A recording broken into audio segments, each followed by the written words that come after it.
Hello everyone, subtle sound of the soul में आप सबका स्वागत है। मेरा नाम है मृणालिनी। चलिए देखते हैं कि आज आपके लिए डिवाइन क्या मैसेज देना चाहते हैं।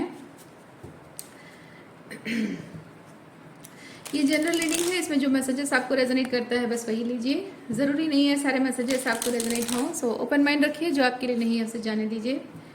जेंडर स्पेसिफिक मैसेजेस नहीं है और टाइमलेस रीडिंग्स है। आपको जब भी रेजोनेट करता है आप क्लेम कर सकते हैं। रीडिंग का कोई पोर्शन अगर आपको समझ में नहीं आता है या रेजोनेट नहीं होता है तो भी कोई बात नहीं, आप मेरा चैनल विजिट कर सकते हैं। उसमें आपको अभी बहुत सारे वीडियोस मिल जाएंगे। जो भी आपको रेजोनेट करता है आप उसे देख सकते हैं या फिर नए वीडियोस के अपलोड होने का इंतजार कर सकते हैं। डियर डिवाइन, प्लीज़ बताइए जो भी मेरे व्यूअर्स हैं, कलेक्टिव में इस रीडिंग को देख रहे हैं, उनके हाईएस्ट गुड के लिए आप उन्हें क्या बताना चाहते हैं। जो भी मेरे व्यूअर्स हैं, कलेक्टिव हैं, उनके हाईएस्ट गुड के लिए आप उन्हें क्या बताना चाहते हैं। डियर यूनिवर्स, प्लीज़ बताएं।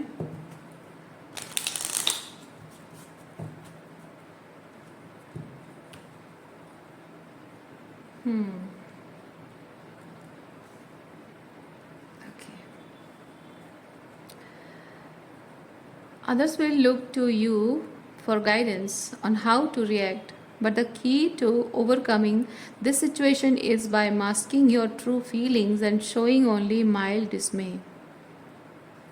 And baffled. Sometimes a little confusion allows us the opportunity to explore different ways that might not have previously considered.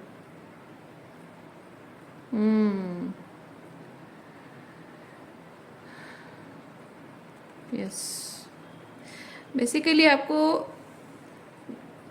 हो सकता है इस वक्त आप ऐसी सिचुएशन से गुजर रहे हो जहाँ कि आप फील करते हैं कि मुझे ही इतनी डिफ़िकल्टीज़ क्यों झेलना पड़ रहा है, मुझे इतनी कन्फ्यूजन से क्यों गुजरना पड़ रहा है, मेरी लाइफ इतनी चैलेंजिंग क्यों है। आपको हो सकता है ऐसा लग रहा हो क्योंकि मैंने किसी के साथ कुछ बुरा तो नहीं किया, मैंने कुछ गलत तो नहीं किया, फिर मेरे साथ ही हमेशा क्यों गलत हो रहा है, मुझे ही क्यों सारे परीक्षाएं देनी पड़ रही हैं, मुझे ही क्यों इंतज़ार करना पड़ रहा है, मुझे ही क्यों पेशेंस रखना पड़ रहा है। ऐसा भले आपको लग रहा है, लेकिन और हो सकता है कि ये चीज़ आपको एक पनिशमेंट की तरह लग रहा हो, लेकिन भले ही आपको पनिशमेंट की तरह लग रहा है लेकिन ये पनिशमेंट नहीं है डियर। ये चीज़ आपको ये बताया जा रहा है कि आप जिस सिचुएशन में थे, जो कि आपको भी पता है कि वो टॉक्सिक थी और वहाँ रहना आप डिज़र्व नहीं करते हैं, आप better space, better place, better relationship deserve करते हैं, ये आपको भी पता है। लेकिन वो जो एनवायरनमेंट आपके लिए था, जो आपके लिए नहीं था और किसी वजह से सेट हो गया था, चाहे वो बर्थ रीजन की वजह से, मतलब आप पैदा हुए ऐसे फैमिली में वो हो, या फिर किसी और के साथ कोई कार्मिक एंटेंगलमेंट है, किसी के साथ कोई मैरिज रिलेशनशिप, मैरिज कॉन्ट्रैक्ट हो सकता है, स्पिरिचुअल कॉन्ट्रैक्ट यानी कि, तो रीजंस ऐसे क्रिएट हुए हैं जिसकी वजह से कि आप ऐसे सिचुएशन में रहने के लिए मजबूर हुए हों। लेकिन ये सिचुएशंस क्यों बनाए गए हैं? क्योंकि आप जो है अपने खुद की लिमिटेशंस में जी रहे हो, शॉर्टकमिंग्स जो आपकी है उसे आप अपने लाइफ के सेट कर रहे हो कि हाँ बस ऐसे ही है, यही है, मैं ऐसा ही हूँ, मेरी ज़िंदगी ऐसी ही है। उससे ऊपर उठने की आप कोशिश नहीं कर रहे हैं। इसीलिए आपके लाइफ में ये चैलेंजिंग सिचुएशंस आए हैं ताकि आप उस चीज़ को ओवरकम करने की, उससे ऊपर उठने की कोशिश कर सकें। ओके, अच्छा। In a world, your external excuse me, your external world is a reflection of your inner world. Celebrate your achievements. You truly are a gift to the universe. अच्छा, यहाँ पे ये दोनों कार्ड्स के थ्रू मैं feel करती हूँ आपका कुछ यहाँ पे लाइफ पर्पस है, क्योंकि आप खुद पर जितनी खूबसूरती से काम करते हैं वो आपको तो निखारती ही है और वो दुनिया में एक मिसाल कायम करती है। तो किसी तरह का ऐसा कुछ काम है आपका जो आप कर रहे हैं, स्पिरिचुअल वर्क आप कर रहे हैं, इनर वर्क कर रहे हैं, या कुछ भी आप काम कर रहे हो, क्रिएटिविटी है, कोई भी स्किल आपकी है जिस पर आप काम कर रहे हो, जिससे निखार रहे हो, चाहे उस पर आप हायर स्टडीज़ कर रहे हो, मास्टर्स कर रहे हो, या फिर कुछ और चीज़ें कर रहे हो जिस पर फिजिकल मेहनत हो रही है, ये जो भी है, even simple as it is, अगर आप अपनी हेल्थ पर भी काम कर रहे हैं, जो कि आपके, मान लीजिए कि आप ज़रूरत से ज़्यादा स्लिम है, आप हेल्थ अच्छा बनाना चाह रहे हैं, या फिर आप ओवरवेट है, आप अपनी हेल्थ को ठीक करना चाह रहे हैं, बैलेंस मेंटेन करना चाह रहे हैं, तो ये जो काम कर रहे हैं, ये इस वक्त आपका बड़ा गोल अगर है, मैं एग्जांपल दे रही हूँ, नॉट नेसेसरीली कि सबके लिए रेजोनेट हो, तो ये अगर आपकी लाइफ में बड़ा गोल है, तो हाँ, ये अभी के लिए आपका एक लाइफ पर्पस है, और ये लाइफ पर्पस आपके लिए एक मिशन बन सकता है, क्योंकि आप जिस डिफिकल्ट टाइम से होकर गुजरे हैं, अपने हेल्थ को लेकर जो चैलेंजेस होकर गुजरे हैं, वो कितना ज़्यादा आपको थका रहा था, हारा हुआ महसूस करा रहा था कि नहीं, मुझसे नहीं हो पा रहा है। कंसिस्टेंटली आप कोशिश करते जा रहे हो, बार बार फेल होते जा रहे हो, तो उस चीज़ से जो ओवरकम हो रहे हो आप धीरे धीरे, या फिर अभी तक आपने वो शुरुआत नहीं की है, वो ओवरकम होना दिख नहीं रहा है अभी भी, फिर भी आपको यूनिवर्स कह रहा है कि उम्मीद रखो, उम्मीद मत हारो, क्योंकि ये जो चीज़ होना है ये होके रहेगा। जो भी आप कर रहे हैं, जो भी आपका लाइफ पर्पस है, मिशन है, ओके, ये होना ही है, और आपका मिशन ये है, दैट मीन्स कि इससे आपको भी खरा सोना बनना है, ठीक है। आप निखर कर बाहर आओगे, और साथ ही साथ आप लोगों को भी इस चीज़ से किसी ना किसी तरह से मोटिवेट कर सकते हो कि ये चीज़ कैसे करना है, ओके।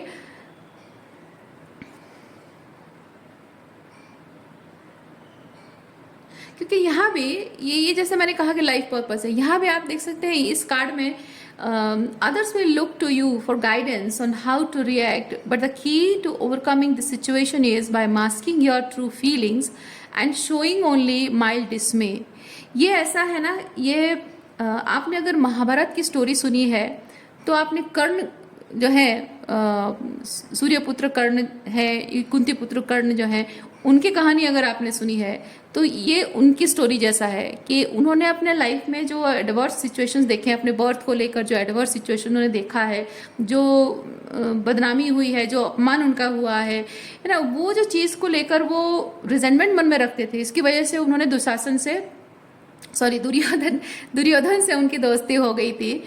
लेकिन अगर वो मन में रिजेंटमेंट नहीं रखते और इस चीज़ को एक अच्छे पर्पस की तरह इस्तेमाल करते, है ना, अच्छी चीज़ के लिए इस्तेमाल करते, कि उन्हीं की तरह लाइफ में एक्सपीरियंस करने वाले जो लोग हैं, जज किए जाते हैं, तो वो उस चीज़ को ट्रांसम्यूट करते, अपने अंदर के उस गुस्से को, अपने अंदर के उस फ्रस्ट्रेशन को, अपने अंदर के उस रिजेंटमेंट को ट्रांसम्यूट करके पावर की तरह इस्तेमाल करना, और लोगों को हेल्प करना कि उनके लाइफ में भी अगर ऐसे चैलेंजिंग सिचुएशन है तो उसे बाहर निकलना, है ना। तो वो एक ऐसे एक मिसाल की तरह है ना। तो वैसे ही आपकी लाइफ में आपने जो एडवर्स सिचुएशंस देखी हैं, वो एडवर्स सिचुएशन को लेकर आप मन में रिजेंटमेंट रखो, ये आपके लिए सही नहीं है। ईश्वर कह रहे हैं कि आप अपने अंदर की उस तकलीफ को, अपने लाइफ में उस एडवर्स सिचुएशन को ट्रांसम्यूट करो हीलिंग एनर्जी में, अपने पावर में ट्रांसम्यूट करो, जो आपकी वीकनेस बन बैठा है, और उसी पावर को इस्तेमाल करके आप दूसरों की हेल्प करो। ये काम आप करने के लिए बने हैं। तो आपका जो ये एडवर्स सिचुएशन आपने एक्सपीरियंस किया है, ये बेवजह नहीं है, ये पनिशमेंट नहीं है, ओके। अच्छा, हम टैरो कार्ड से थोड़ा सा क्लैरिफाई करते हैं।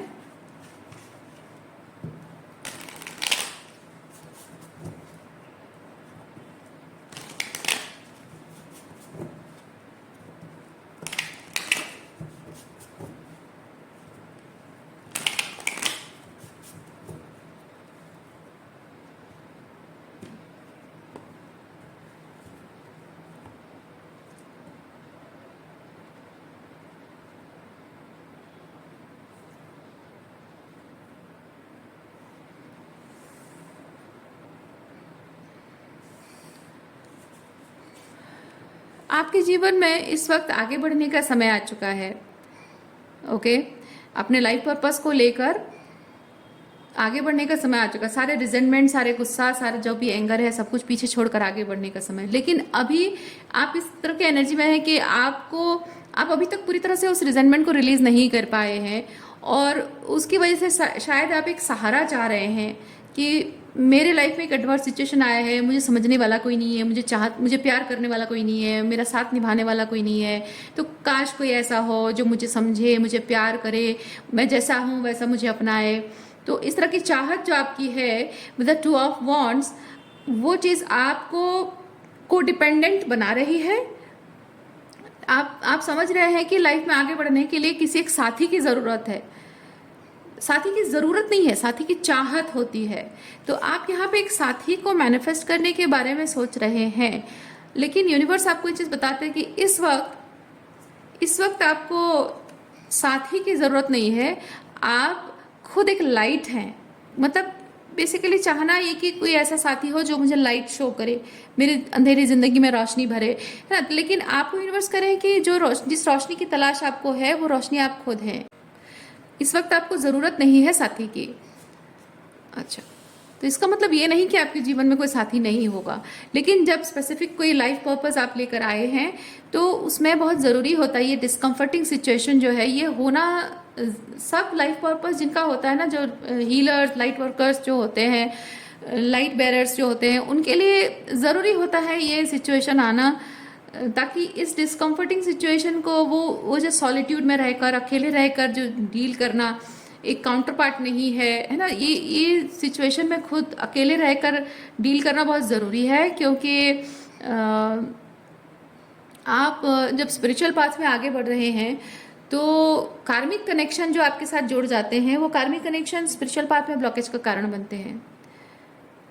ओके, और अगर आप कार्मिक कनेक्शन, जैसे होता है ना कि आप रिलेशनशिप्स, मतलब भौतिक संसार का जो इस वक्त ऐसा है, मैं नहीं कह रही हूँ कि हमेशा ऐसा रहेगा, इस वक्त ऐसा है कि आपका भौतिक संसार जो है आपका कार्मिक कनेक्शन है, और जो आपका आध्यात्मिक संसार है, आपकी जो स्पिरिचुअल वर्ल्ड, आपकी स्पिरिचुअल जो दुनिया है आपकी, है ना, वो एक आपकी दुनिया है। तो इस वक्त ऐसा है कि आप भौतिक संसार में रहना चाहें तो स्पिरिचुअल पाथ उसके लिए ब्लॉकेज बन रहा है, और स्पिरिचुअल पाथ में अगर आगे बढ़ना है तो भौतिक संसार आपके लिए ब्लॉकेज बन रहा है। दोनों को साथ में लेकर इस वक्त आप चल नहीं सकते हो। तो ऐसा नहीं है कि आपने ऐसे भी लोगों को देखा होगा ना जो स्पिरिचुअल पाथ पे भी हैं और फैमिली में भी हैं। आपने ऐसे स्पेसिफिक जैसे कि आप लोगों में से कुछ लोग ट्विन फ्लेम जर्नी में हैं, तो ऐसे भी ट्विन फ्लेम हैं, divine counter parts masculine and feminine है, जिनका रियूनियन हो चुका है, फिर भी वो अपनी जर्नी में साथ हैं। तो आप मतलब रिलेशनशिप में भी हैं, तो आप ये चीज़ सवाल उठा सकते हैं कि हाँ वो लोग हैं तो मैं क्यों नहीं हूँ, मैं क्यों नहीं कर सकती हूँ, या मैं क्यों नहीं कर सकता हूँ। हाँ, आप ही कर सकते हो, लेकिन अभी क्या है, आपकी स्पिरिचुअल जर्नी में एक फेज आता है जहाँ आपको एडवांसमेंट की ज़रूरत है, और वो एडवांसमेंट के लिए आपको अकेले रहना होगा, अकेले उस पर काम करना होगा। जब आप अपने मिशन के साथ सही तरीके से अलाइनमेंट में आ जाते हैं तो फिर आपके जो भी रिलेशनशिप्स हैं ना, जो भौतिक संसार के जो भी चीज़ें हैं, चाहे वो पैसा हो, रिलेशनशिप हो, करियर हो, वो अपने आप एस्टेब्लिशमेंट हो जाएगा। ठीक है, तो इसीलिए आपको बताया जा रहा है कि फॉर द टाइम बीइंग आपको अपने स्पिरिचुअल पाथ में जो एडवांसमेंट की ज़रूरत है उसके लिए आपको थोड़ी सी साधना करनी होगी, थोड़ी सी एक्स्ट्रा मेहनत करनी होगी, पढ़ाई करनी होगी। तो वही चीज़ है। सिंपल सा एक एग्जांपल देती हूँ। मान लीजिए कि आपकी एक गर्लफ्रेंड है और आप उससे प्यार करते हो, वो भी आपसे प्यार करती है, आप दोनों शादी करना चाहते हो, लेकिन हो सकता है कि आपको जाहिर सी बात है कि आपको शादी करनी है ना, तो आप ऐसे ही सपनों के ख्यालों की दुनिया में नहीं रह सकते हैं। बहुत इम्पॉर्टेंट होता है ये चीज़ कि आप अपने शादी के लिए अपने पेरेंट्स को मनाएं, और दोनों तरफ के पेरेंट्स कन्विंस होना चाहिए कि हाँ ये दोनों एक्चुअली में शादी के लिए तैयार हैं। सिर्फ फिजिकली साथ रहने के लिए या फिर अपने सपनों की दुनिया में जीने के लिए नहीं, बल्कि प्रैक्टिकली भी अपने रिलेशनशिप को अच्छे से वो निभा सकते हैं। उसके लिए क्या ज़रूरी है? उसके लिए ज़रूरी है कि आप अपनी क्वालिफिकेशन जो है, मतलब एजुकेशन जो है उसे कंप्लीट करें, और आप अपनी क्वालिफिकेशन को इस्तेमाल करके अपने करियर बनाएं, फ्यूचर बनाएं, पैसा कमाएं, ताकि आपके परिवार वाले भी इस चीज़ के लिए निश्चिंत हो जाएं कि हाँ भाई हमारा जो बेटा है वो कमा रहा है, अब अपना परिवार खुद संभाल सकता है ना। और लड़की के घर वाले भी समझ जाएंगे कि अच्छा ठीक है, लड़का अब अच्छा खासा कमा रहा है, अच्छी पढ़ाई कर ली है उसने, अच्छा खासा कमा रहा है, हमारी बेटी को रख सकता है संभाल के, अपने माँ बाप पे डिपेंड करके नहीं रखेगा। तो वो भी निश्चिंत रहेंगे। आगे जाकर भविष्य में कोई प्रॉब्लम हुई तो संभाल सकता है, उसमें उतना डिटर्मिनेशन है ना, ये विश्वास होना ज़रूरी है। उसके लिए क्या ज़रूरी है? उसके लिए ज़रूरी है आप दोनों पढ़ाई करो, पढ़ाई के बाद नौकरी करो, अपने पैरों पर खड़े हो।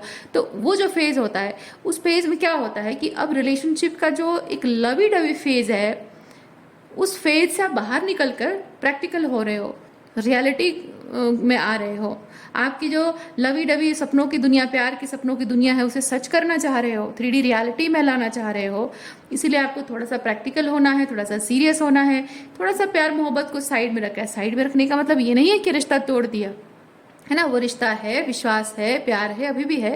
लेकिन फिलहाल अब उस चीज़ पर थोड़ा ज़्यादा फोकस ना करके पढ़ाई पर या करियर पर ज़्यादा फोकस किया जाए, ताकि वो करियर एस्टेब्लिशमेंट हो जाए तो 3D रियलिटी में आपके रिलेशनशिप को रिकग्निशन मिल जाए।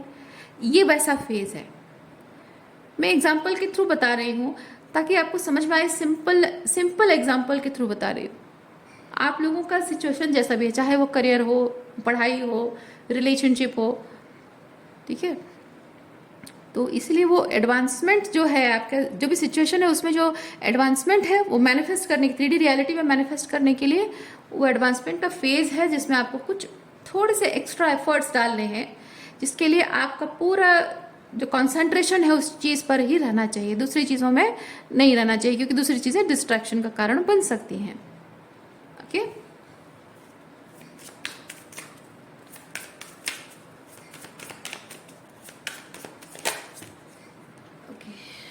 we have the Fool,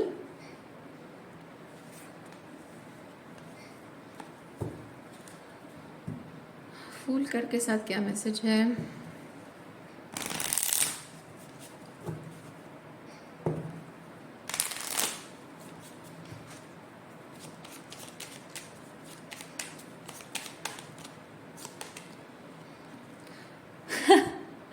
exactly same message आया है।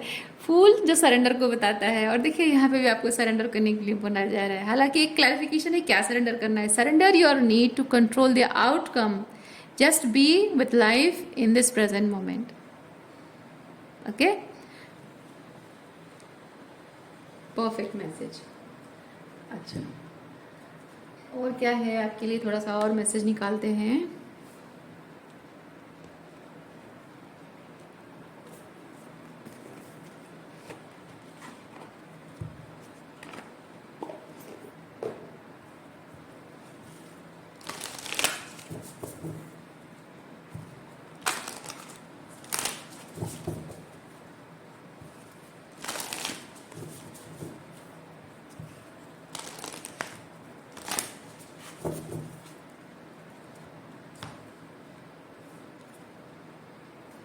Look at the bigger picture. Okay, इस वक्त हो सकता है कि आपको थोड़ा सा अपने जो डिज़ायर्स हैं, डिज़ायर्स को थोड़ा सा कंट्रोल में रख के आपको थोड़ा सा अपनी मैनिफेस्टेशन नीड्स, जो नीड्स है उसको मैनिफेस्ट करने की ज़रूरत है, उस पर काम करने की ज़रूरत पड़ रही है। इसलिए हो सकता है कि आपको लग रहा हो कि भाई मन तो करता है कि मैं जाके उससे मिलूं, लेकिन अभी एक चीज़ है कि हाँ नहीं, अभी शादी के लिए हम दोनों को रेडी होना है, प्रिपेयर करना है, पढ़ाई करनी है, माँ बाप को तैयार करना है, तो हम थोड़ा सा डिस्टेंस मेंटेन करेंगे। अगर आप दोनों ने एक दूसरे से वादा किया है ना, तो आप वो जो फेज़ है वो जो वो एक क्या बोलते हैं उसको,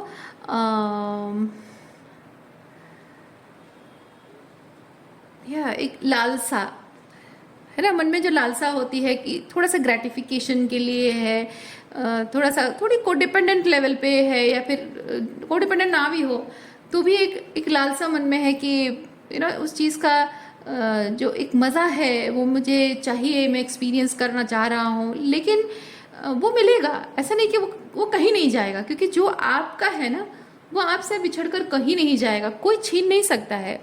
लोग आपसे आपका पैसा छीन सकते हैं, आपकी नौकरी छीन सकते हैं, आपसे आपकी संपत्ति छीन सकते हैं, लेकिन आपका जो भाग्य है वो छीन नहीं सकते हैं, है ना। आप जब पढ़ाई करते हो, माना कि वो फर्स्ट और सेकंड पोजीशन कोई आपसे छीन सकता है, लेकिन जिस लेवल पे आपने मेहनत की है, मार्क्स तो वैसे ही आएंगे, वो तो कोई आपसे छीन नहीं सकता है। मेहनत कर रहे हो, वो मेहनत सही रंग लाएगी, सही एनर्जी को, सही चीज़ को मैनिफेस्ट करेगी। और ये जो आप डिजर्व करते हैं, ये चीज़ आपसे कोई छीन नहीं सकता। ओके, पर्टिकुलर अगर किसी पर्सन के साथ रिलेशनशिप को भी अगर मैनिफेस्ट कर रहे हैं, तो भी यहाँ पे वही चीज़ है कि आप एनर्जी को आप अलाइनमेंट में लाइए, जो आपके हाईएस्ट गुड के लिए है, जो आपका इंट्यूशन भी आपको बताता होगा कि क्या चीज़ है। अपनी एनर्जी को अलाइनमेंट में लाइए। आपको भले ही लग रहा हो कि इस वक्त अगर मैं उस पर्सन से कांटेक्ट में नहीं हूँ, रिलेशनशिप में नहीं हूँ, तो वो मुझे भूल जाएगा, मुझे छोड़ के चला जाएगा, या उसकी लाइफ में कोई और आ जाएगा। वो चाहे कुछ भी हो, वो चाहे कुछ भी हो, आप जिस एनर्जी में टैप इन कर रहे हैं, आपको बस मेक श्योर करना है कि वो आपके हाईएस्ट गुड के लिए है। और आपके हाईएस्ट गुड के साथ किसी और का हाईएस्ट गुड जब जुड़ा है, और उस इंसान का अगर जुड़ा है, तो वो उसी हाईएस्ट गुड चीज़ को क्रेव ज़रूर करेगा। और उस क्रेविंग, अगर सच्चे दिल से उसको चाहत है ना कि वो जो एनर्जी है, वो जो रियूनियन की एनर्जी, जो प्यार, अनकंडीशनल लव की जो एनर्जी है, अगर वो सच्चे मायने में उसे चाह रहा है, उसके लिए मेहनत करना चाह रहा है, तो वो ज़रूर मेहनत करेगा। और वो उस अनकंडीशनल लविंग एनर्जी में खुद भी टैप इन करेगा, है ना। तो जब आप भी अपने अनकंडीशनल लव एनर्जी में टैप इन कर रहे हो, वो भी कर रहा है, तो आप दोनों के फ्रीक्वेंसी मैच होगी, तो अलग कैसे हो सकते हो आप। रियूनियन तो होना ही है, अगर सेपरेशन में हो, या फिर आपकी नौकरी है, या जो भी है ना। वही चीज़ है, आप एनर्जी में टैप इन करो, जो एनर्जी को आप मैनिफेस्ट करना चाह रहे हो, चीज़ें अपने आप अलाइनमेंट में आ जाएंगी। क्योंकि यूनिवर्स में जो चीज़ें आपके हाईएस्ट, जो एक सब हर एक्सपीरियंस का एक एनर्जेटिक फ्रीक्वेंसी होता है।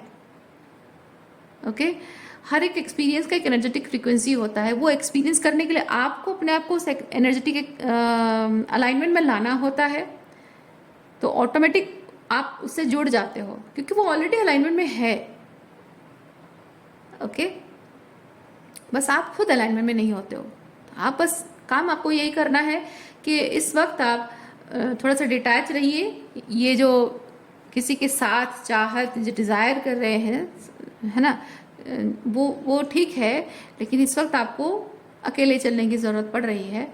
और तो बिगर पिक्चर देखो उस चीज़ का कि आप अपने आप को अलाइनमेंट में लाओ, उस एनर्जेटिक फ्रिक्वेंसी में। अपने आप जिनको आना है वो आ जाएंगे आपके साथ अलाइनमेंट में। ओके,